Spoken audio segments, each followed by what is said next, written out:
Assalamualaikum warahmatullahi wabarakatuh. Perkenalkan, di sini nama saya Anan Hafiz As'ad, biasa dipanggil Anan. Saya dari Prodi S1 Elektronika dan Instrumentasi. Di sini saya sedang membuat video untuk melaksanakan tugas UAS dari mata kuliah sensor dan transducer yang diampu oleh beliau dosen Bapak Dr. Raden Sumiharto, SSI MKOM. Nah, di sini akan saya jelaskan beberapa soal yang saya kerjakan.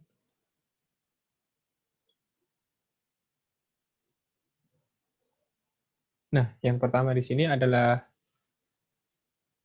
tentang tugas akhir saya, yaitu tugas akhir kelompok membuat sensor kecepatan putar menggunakan sensor fotodioda. Nah, yang pertama saya akan jelaskan yaitu proses karakterisasi. Nah, di sini proses karakterisasi pada sistem yang saya rancang dilakukan dengan mengumpulkan data RPM, PWM, dan step sebanyak 20 variasi data, yaitu menggunakan gerak piringan yang telah dilubangi, menggunakan takometer, dan juga dicatat nilai step yang terbaca pada program pada tiap variasi PWM. Untuk variasi PWM-nya dimulai dari 50 dan diakhiri dengan 250. Nah, untuk proses kalibrasi dilakukan dengan cara data RPM dan step yang sudah didapatkan dibuat menjadi sebuah grafik scatter dalam Microsoft Excel dan kemudian ditambahkan trendline, lalu dicari jenis grafik manakah yang memiliki nilai R kuadrat atau akurasi paling dekat dengan 1.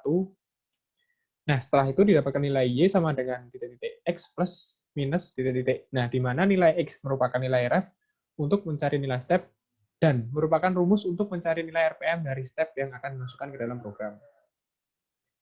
Nah, di sini saya tunjukkan gambar dari kalibrasi dan karakterisasi dari sensor yang saya buat. Oh, maaf, untuk PWM-nya itu 240.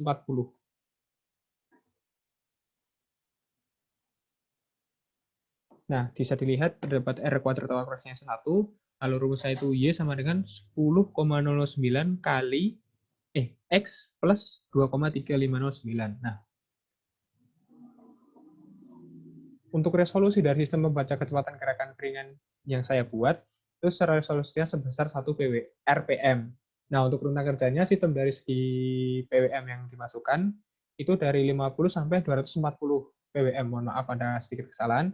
Nah, sedangkan dari segi RPM yang terbaca, itu bisa kita lihat yaitu dimulai dari 405 hingga 5.483 RPM. Nah, untuk blok diagram yang sistem yang saya buat itu seperti ini.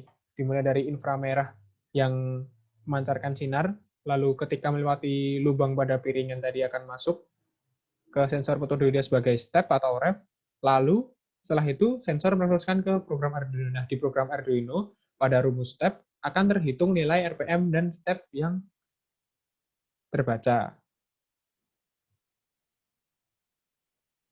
Nah, di sini. Nah, saya menggunakan sensor 5 volt untuk berputar dari potongan sensor infrared yang mengirimkan sinyal. Saya kata cahaya melewati lubang pada piringan, maka sensor fotodioda akan menerima sinyal dari infrared dan pada program akan terbaca menjadi high. Sedangkan ketika infrared tidak melewati lubang piringan, maka akan terbaca sebagai nilai low. Nah, nilai tersebut pada program kemudian dari high dan low tersebut menggunakan fungsi interrupt. Nah, fungsi interrupt ini untuk menghitung step-nya. Nah, untuk kelebihan dari sistem yang saya buat itu pada proses pembuatannya yang relatif sederhana dan hanya membutuhkan biaya yang cukup rendah. Karena barang-barangnya juga sudah beberapa ada. Nah, untuk kekurangannya, terdapat pada proses karakterisasi untuk mendapatkan akurasi yang menurut saya bisa dikatakan masih kurang dalam jumlah data. Karena memang saya hanya menggunakan 20 data, karena memang jangkauan PWM-nya hanya bisa seperti itu. Nah, untuk kontribusi saya dalam keluarga kelompok ini, saya berkontribusi untuk merancang konsep tersebut, karena itu merupakan ide saya, lalu saya juga yang otak-atik rangkaiannya, untuk pembuatan program dan lainnya kami melakukan secara bersama.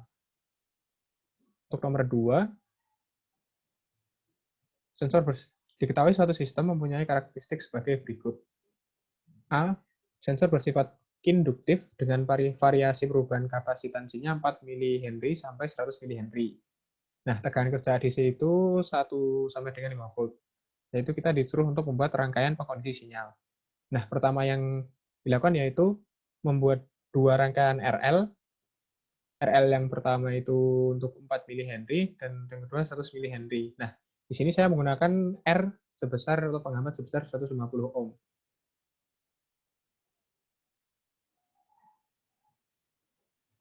Nah, dari perhitungan VRL ini didapatkan VL sebesar 0,042 volt yang akan menjadi input sampai di rangkaian RL 100 mH yang VL-nya atau akan menjadi input, rentang inputnya itu 1,0236 volt. Sedangkan outputnya seperti yang tadi itu 1-5 volt. Nah, langkah pertamanya adalah membuat rangkaian untuk mencari nilai input dengan rangkaian RL. Untuk persamaan ini digunakan untuk mencari nilai penambahan summing amplifier di akhir persamaan nanti. Setelah itu, digunakan inverting amplifier untuk menguatkan sinyal yang dibaca dari sensor thermocouple tadi. Mohon maaf untuk sinyal dari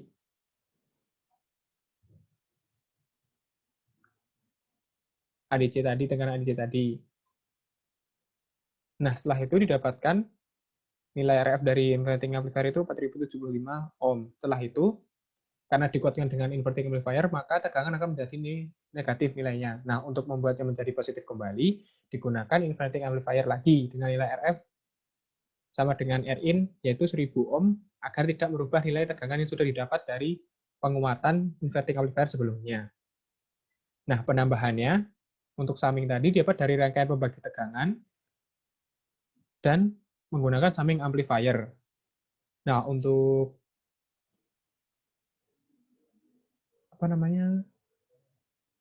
simulasinya seperti ini. Jadi ada rangkaian RL, lalu ada inverting amplifier lagi, ada pembagi tegangan dan summing amplifier. Seperti itu untuk nomor 2. Lalu untuk nomor 3, sesuai dengan PPT, yaitu soalnya suatu ruang pembakaran perlu diketahui temperaturnya. Temperatur diukur dengan menggunakan sebuah termokouple tipe C dan sebuah DVM atau digital voltmeter. Nah, temperatur ruangan pada saat pengukuran adalah 35 derajat Celcius. Dan DVM menunjukkan angka 10,933 mV. Berapa temperatur ruangan pembakaran tersebut?